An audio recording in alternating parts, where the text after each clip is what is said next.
Ganga cassette की प्रस्तुति।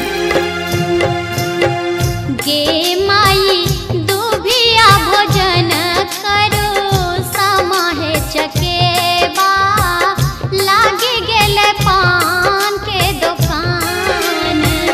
गे माई से हो पान खेलनी, भैया से सबे भैया रंग गेल बत्ती सो मुखदान। गे माई दुभिया भोजन करो समाहे चकेबा, लागे गेल पान के दुकान।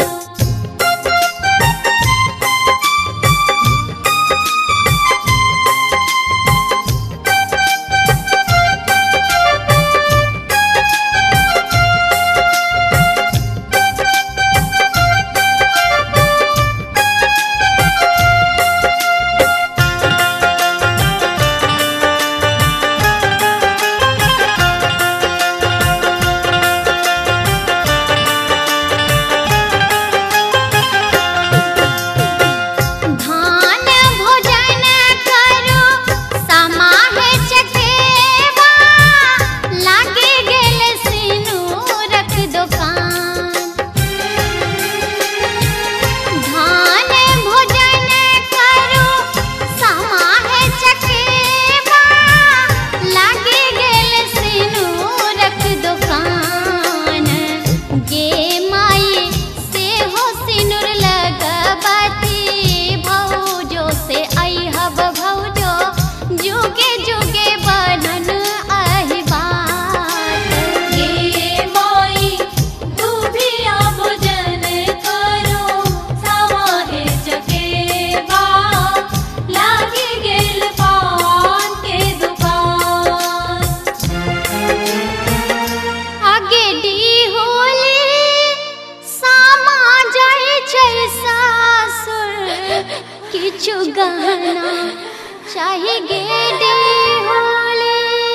आगे डी होली सामा जाय छै सासुर, किछु गहना चाही गेडी होली।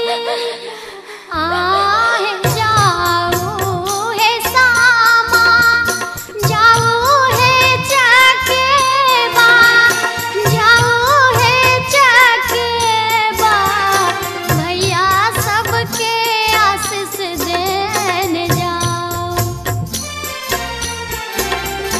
भैया सबके आशीष देन जाओ। मिली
हमारे इस चैनल मैथिली गंगा को लाल बटन दबाकर सब्सक्राइब करें व घंटी के निशान का बटन दबाएं ताकि सभी नए वीडियो आप तक तुरंत पहुंचे बिल्कुल मुफ्त।